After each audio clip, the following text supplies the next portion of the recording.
How's it going? We're the Hifis. My name is Cameron Bacon, and I play guitar, and I also sing. My name is Michael Kazigian. I'm a drummer, and I'm in pep band. My name is Jack West. I also play guitar, and I'm a music industry major, as well as Cam is. Yeah. So the name the Hifis is actually from my grandfather's band back when he was in high school. They were called the Hi-Fi 4. Yeah, it's just paying homage to that for the most part. I think we formed, I actually do remember the exact date. It was March 31st, 2023 in the basement of Phi-Sci. Right off the top of your head. Yeah, I think, yeah, it was with one of my friends, Preston McCarthy, who's unfortunately not in the band anymore, but shout out Preston, we love you. And he had a roommate, Enzo DeStefano. Again, Enzo, we love you. But that was his roommate freshman year. Yes, yeah, I miss you, Enzo. So wait, so how did he like tell you like, oh, do you want to join a band? Like. So he comes back one day and he's like, hey Mike, like he talks like that. He's like, hey Mike, like I just met this cool guy. His name is Cam Bacon. I was like, is that even a real guy? Like what? And he's like, yeah, like there's this kid Cam Bacon and he wants to form a band and like we're looking for a drummer. And I thought, oh, Michael's my roommate and he's a drummer. And he was hilarious, but he was like, you know, you should do it. And I was like, okay, like why not? Like, you know, he seems like a cool guy. So then he comes over and I'm like, wow, Cam Bacon's actually real. Like what kind of name is that? That's crazy. But, and yeah, I mean, yeah, we've had our, challenges, you know, like both of them transferring. Again, we miss them dearly. But here we are today. With a new recent member that joined, what, this year or last year technically? Like you? Or? Yeah. Yeah, I mean, I think, well, I met you in January of this year. And Yeah. it was like through Blue Hawk Records. Yeah. Shout out Blue Shout Hawk. out. But yeah, I just remember talking to Mike, and it was just the two of us for a while, and we're like, we need a guitarist. Like, I can play guitar, but I'm not like a lead guy. I kind of suck. But yeah, like you were saying, like, oh yeah, I'm kind of more like a rhythm guy. But then like, I think it was the auditions for the 24th compilation album, and you submitted a song. I'm like, yeah, I'm not a lead guy. Oh, okay. But yeah, I heard you. I'm like, dude, please join. Like. Yeah, I still think that. So, we'll hopefully I can prove it. Right. I mean, not every. Yeah, this is your audition, right? You know? This is my audition for actually getting in. If you do, you're out. Yeah. This may be the last time I'm seeing with Hot Yeah. And we possibly have a bassist finally. Yes, under wraps, right? Yeah. That's cool. A fellow ginger, so yeah. I feel represented. Yeah, we take a lot of inspiration from like a whole bunch of different artists and stuff. Like I'm a huge U2 fan. I actually have one of their lyrics tattooed on my leg. Just a whole bunch, like Police, U2, Coldplay, Foo Fighters, Foo Fighters, which we're gonna end up playing. How about you guys? Yeah, I mean, Foo Fighters, obviously. Big into Rush. I'm big into Emerson, Lake and Palmer. If anyone knows that, I give you props if anyone knows that out there. Yeah, just a lot. I'm more so into prog rock, but I also really like, you know, 80s and 90s. A little bit of grunge, Red Hot Chili Peppers, alt rock. So, how about you? I think I take inspiration from like everywhere, but the past few years I've been really into like indie and stuff like that, and like alternative stuff. I'm a big fan of the 1975. Anybody that knows me knows that. I won't shut up about them. I'm always suggesting a song to one of them too, but then I'm like, maybe not. I'm just kind of imposing my super interest onto it. We're all very invested in our groups, but that's which is kind of cool. That's what makes it like come together, though. Yeah, so I feel like not unbalanced. Exactly. But everything blends. Yeah. I feel like we can all bring something different to the table, which is really important when you're playing music, especially. 1975, a lot of just like indie alternative stuff. I've been listening to like sporadically like different stuff lately.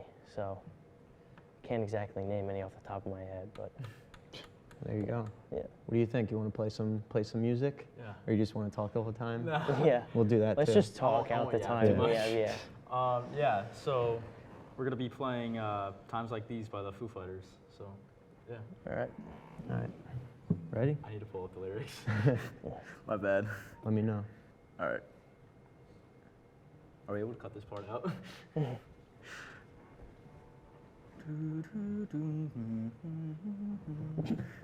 We'll be right back. All right. Ready? Yeah. All right. 1, 2, 1, 2, ready, go.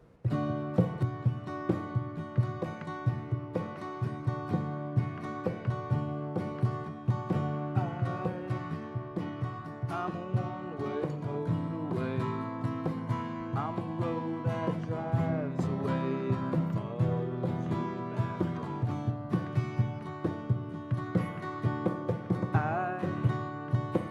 I'm a street light shining. I'm a wildlife blind and bright, burning off and on.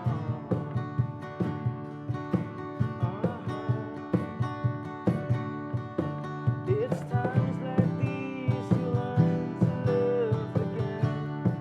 It's times like these you give and give again. It's times like these you learn to love again. It's times like these, time and time again.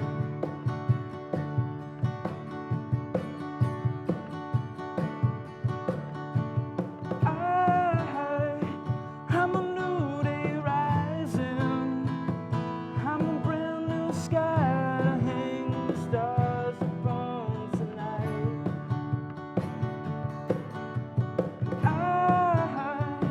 I'm a little divided. Do I stay or run away and leave it all behind?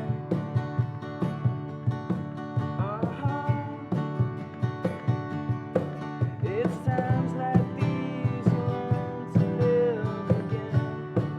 It's times like these you give and give again. It's times like these you learn to love again. It's times like these, time and time again.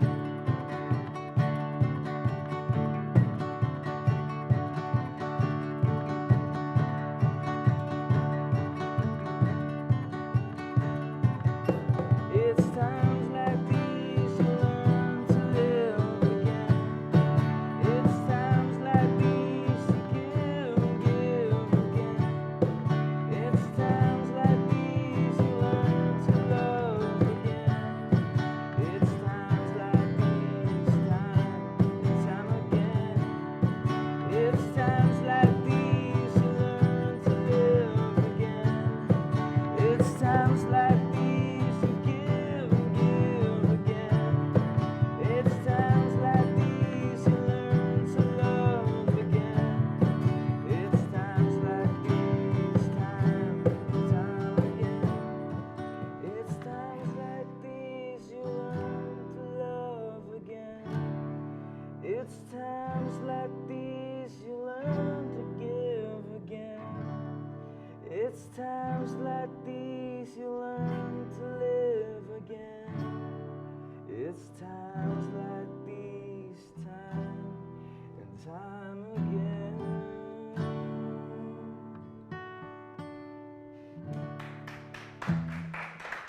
Thank you. There you go. Not too bad, not Yeah. too bad. Not too shabby. Not too shabby. You want to talk about like what the song means to each of us? Yeah, Yeah, sure. I'll say you go first. Okay. Well, I kind of brought it up for all of us to play when we were playing. What was that first event? The campfire Yeah, jam. the campfire jam, because that was like a couple weeks into the semester, and I feel like even for me, but more so for freshmen, like coming here, the lyrics would speak to them. I mean, they speak to me no matter what. Like, there's always something that you're new at. There's always something that you're feeling uncomfortable with. And I like the order that Dave Grohl also chose to put it in. Like you learn to live again, because that's first. You need to live. Yeah. Second of all, you give and give again. You put yourself out there and see if there's anything coming back, and see what works, what doesn't. And then you learn to love again. You learn to love the schedule you're in, the people you meet, and just the appreciation to be here. So that's what it means to me, and that's why I kind of brought it up to play there. Yeah. I think I absolutely 100% agree, and I think it was a great song to pick for Campfire Jam because, it's that kind of first big event of the year where, all the freshmen can go there, and it's literally right where they're living too. It's in the Res Quad. And They're hearing it regardless. Yeah, they're hearing it regardless, whether they want to or not. And then, yeah, I think it's like definitely, even from personal experience, and I'm sure you guys can say like college is a big it's a big learning curve, and like it's a big step into independency as into adulthood. And I think this is it's a good look on it. It's like a good way to view change. So it's a great song. Yeah. For me, I think one of the first times I heard it was probably in the car with my dad. I'm from Massachusetts, but there's a radio station out of Hartford, Connecticut that would play like a lot of like alternative rock, and they used to play like a lot of Foo Fighters, Pearl Jam, Nirvana, like stuff like that. So that's where I got a lot of my interests in music from. Yeah. But yeah, like I remember like my dad was always like a decent fan of the Foo Fighters and stuff like that, and then through like the music industry program, got to work like Sit Here Now, and they played last year in Asbury, and that was really cool. Yeah. Yeah. I was in there, and I told Mike to go on to the 8th Avenue street in Asbury, because you could kind of see the stage from where it was, and he showed me a video of times like these, like when they played it, and the echo was insane. It was just like, I like kind of snuck on to, like, I didn't have tickets, unfortunately, because I didn't know about it until too late. So I kind of just like snuck onto one of the buildings, one of their grounds there, and I was with like a whole bunch of other people. Just we all had the same idea, and yeah, Cam, you were in there, and we were like texting the whole time. Yeah, it just remembering that alone like gives me the chills, because it was such. That was our freshman year, and that was such like a pivotal, or no, that what was that? No, that was last year, sophomore year. But correct you. Whatever. It's kind of like, it just reflects, the new position that you're in. You're not a freshman anymore. You're a sophomore. You're more like acquainted on campus. But the song just speaks so much to me, and to have that like echo, it was so cool, echoing throughout the streets of Asbury. But yeah. So you guys have been like, pretty much you guys loved music like your whole life, right? When did you guys start like playing? So for me, my dad bought me a Yamaha like version of a Strat for my 5th birthday, and I didn't really like learn how to play guitar. Like I would always just like mess around and stuff like that. But when I like first like really got into music was in 5th grade with the school band, and I started doing percussion, and yeah, I did that, and did that all the way through my senior year of high school. And doing that, like, we had like a marimba band, so I learned how to like use like keyboard instruments kind of, and I would play bass in that, and that's kind of like where I kind of learned how to like get an actual feel of like what's on a guitar. And then during COVID, that's when I picked up the guitar. Yeah. Music has always been around me, like. Even like when I was, as far as I can remember, like I used to have like this little like first act drum set, and I always used to try and like put it up in the window. Like we have like a windowsill, and like my mom like saw it, and she's obviously like, get down from there. But no, like it was always around me. And then with toys and whatever. But then in 4th grade I started with band, and I started out on trumpet, and I played trumpet throughout high school, but I learned drums on my own at about, I think it was 12, And my inspiration was actually the Bruno Mars like halftime show. Oh, yeah. When he started off with that drum solo, I remember was like, watching that. I need to do it. My uncle is a drummer, so yeah, and I just kind of took it and ran.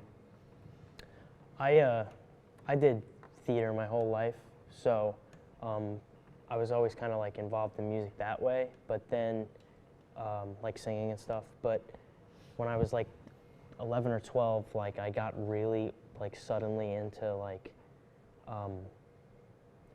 rock bands, like my brothers grew up listening to, and like I was just like so infatuated with the idea of learning guitar. And so that's when I picked it up then. I took lessons until about like probably the pandemic, and then from there I just kind of like taught myself everything else, learned songs when I could, and like, so that's why I'm not really like that knowledgeable about theory and stuff, but you know, I can. You really don't hopefully need to be. I think can- Cam is the only one that has taken formal classes on theory. Well, I did too. Yeah. Yeah. Oh, yeah, 'cause of the- that's true. I would say for this next song, we actually covered this in that marimba band that I was talking about at my last performance in high school, and that song is "Creep," and I mean that's just a great song. Yeah. Yeah. So All right. you ready? Let's get to Yeah. it. All right. Sorry, just You're good. high maintenance. Come on, Cam. Sorry. All right. All right, ready? Yeah. 1, 2, 1, 2, ready, play.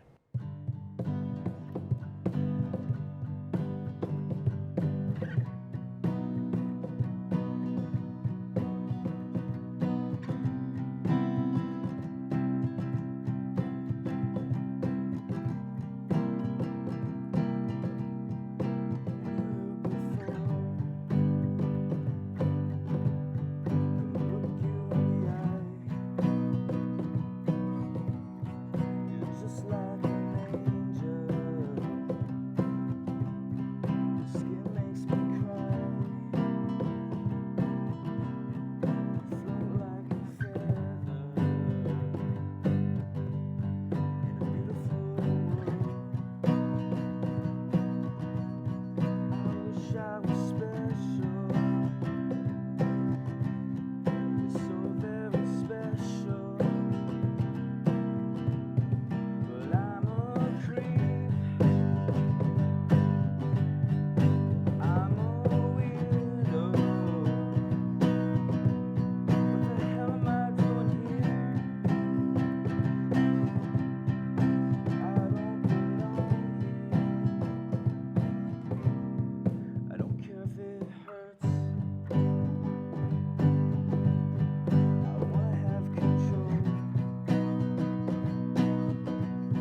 Thank you. So what do you want to talk about what that song means to us? Yeah. Yeah. Sorry, that high part got me a little bit. It almost made me cry. Yeah. Yeah. Yeah, I mean, Radiohead was like a huge inspiration to me, I would say, almost around 2 years ago exactly now, about like when it started getting colder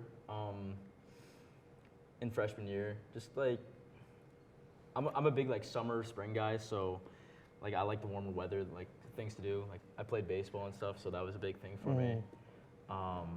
But yeah, like I don't know if I was in like, I could say like a depressive state or whatever, but like Radiohead like really like hits that for me. Yeah. And I would say like for a lot of like Radiohead fans, they would say, oh, Creep. That's such a basic song, but it's such a good song. It is. I feel like everyone knows that regardless of, you know, if you're even into rock at all or alt rock. I mean, that's like a staple. Yeah. I guess I'll go. I'm not as acquainted with Radiohead, but this song, like I said, like everybody knows it. And I feel like even, you know, when you start like developing your personality, you start like forming, you know, who you are and learning who you are. This song, I mean, this song is applicable to that because sometimes you can feel like an outsider. Sometimes you do feel like a creep. But again, with like, you know, what I was saying before with like meeting people, like you form connections and you know, like maybe you're never going to meet somebody that's like a carbon copy of you, but that's what makes everything, you know, everybody so perfect individually. And special, I guess, like the song says, is that we all have our own like combination of things. So even though you are a creep, I guess, like everyone's a creep because there's no exact copy. So it's almost like perfectly imperfect. So I definitely can identify with that song because before I start meeting my people that, you know, I can share music with, I can share band interests with, you do feel like an outsider, but yeah, that's what that song means to me. I love the song. It's like just like a classic, and I love Radiohead. Like the Bends and is one of my favorite albums. So this isn't off of that album, but I'm just saying that.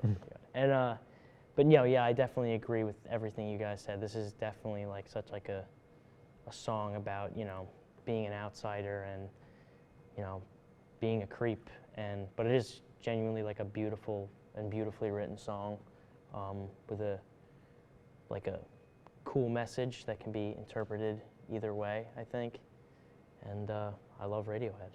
Yeah, that's it. You know what's cool too? I just remembered is that when the Foo Fighters reopened Madison Square Garden after COVID, it was in like 2021.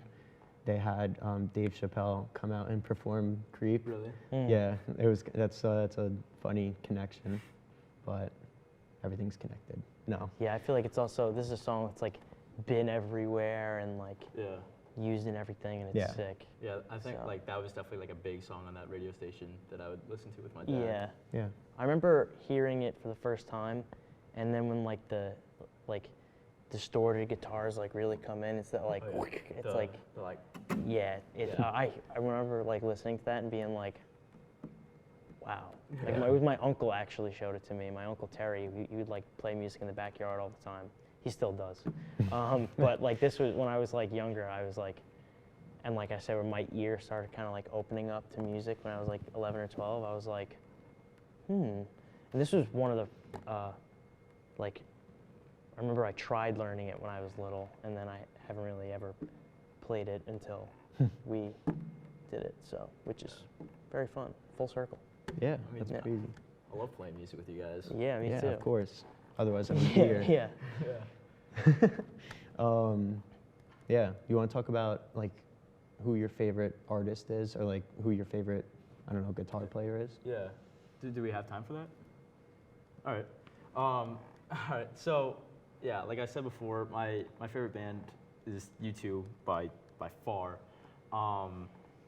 My dad used to have this old Jeep Wrangler. It was a '98 Jeep Wrangler, and he had it up until I was in kindergarten.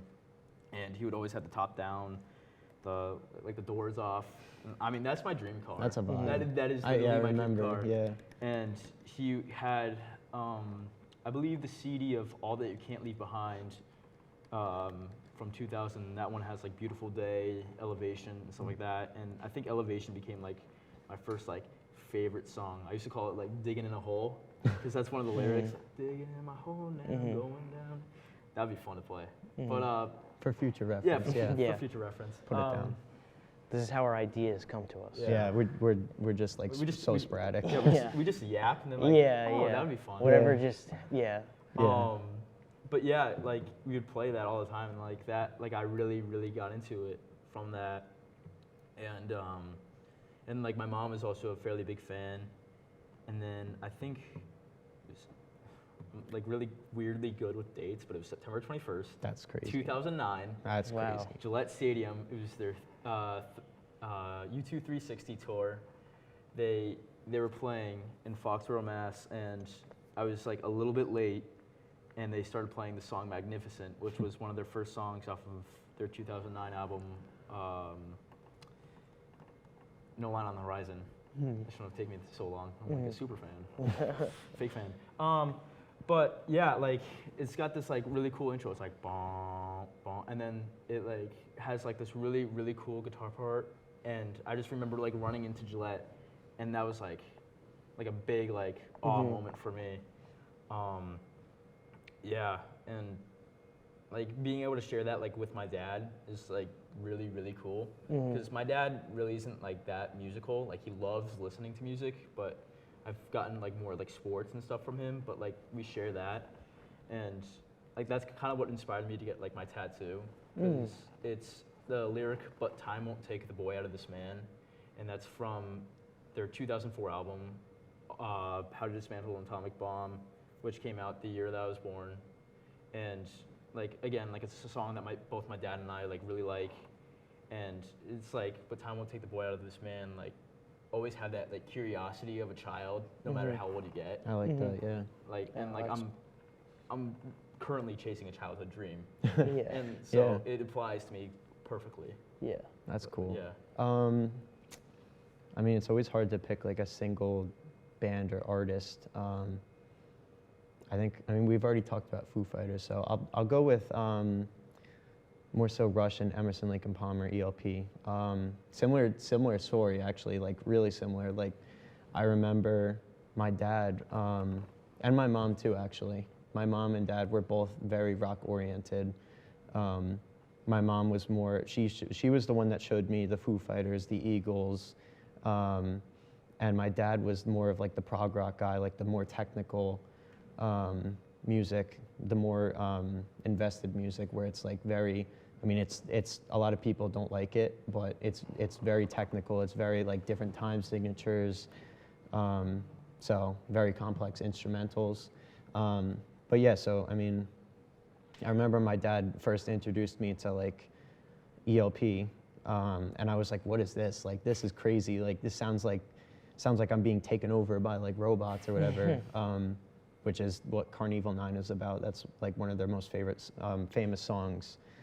But I mean, the intro, like once I had started listening to it, I started out with the drum solo, of course, because he's like, Michael, you got to listen to this Carl Palmer guy. Like, he's amazing, and you know, he's still alive today, and we can go see him. So that's, you know, kind of where I got that from. And then I was like, wait, like I would always skip to the drum section or to the drum solo, and I was like, wait, but like the instrumentals, like Keith Emerson on the keyboards is like amazing. And he would always, you know, talk about, you know, how Keith Emerson could play two totally different things he had like 9 keyboards, and he was like at the forefront of like synthesizers and digital music and everything. So, you know, it was crazy. But you want to talk about? Yeah, I mentioned before, I'm a big fan of the 1975, and like, I think all their songs, like, not all, but most of their songs have definitely like weirdly like found me in like a weird point of my like life that was very like the lyrics kind of found me at like a specific point that, and I always just found that interesting.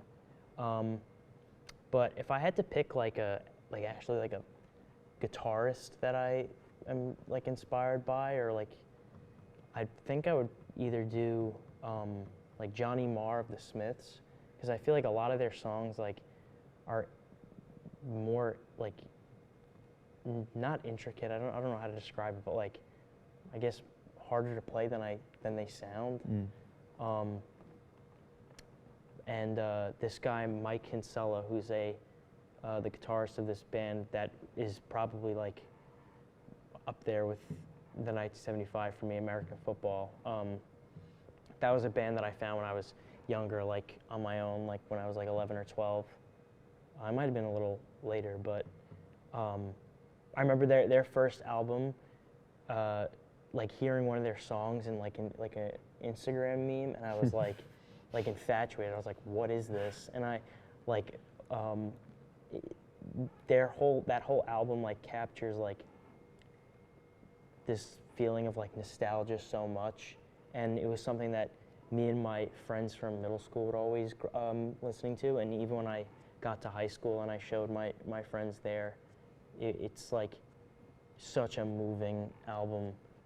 Yeah, that's crazy. Yeah. Like, and it's for me at least, and I think it sounds like all of us, like specific music, or specific songs, I should say, specific albums. Yeah. Are tied to like parts of our life. Yeah. Like which is 100%. Like last summer, or it was last summer. Like I remember the Foo Fighters released their newest album after Taylor Hawkins unfortunately died, but I remember that being such like a transitional point for me, and I remembered like connecting to the songs. But I mean, you were saying like you remembered specific albums and dates, which is crazy, but so it's insane. And Yeah. you were saying with your high school friends, so. Yeah, I used to like walk around my neighborhood with my friends and like listen to that, like songs from that album. And even now when I listen to that, like I go back and it's just like, I don't know, it captures such a feeling of like nostalgia. Yeah. It's great. But Yeah. thanks for tuning in, you guys. Yeah. Yeah, we All right. made it through. Yeah. Yeah, so we're the Hifis.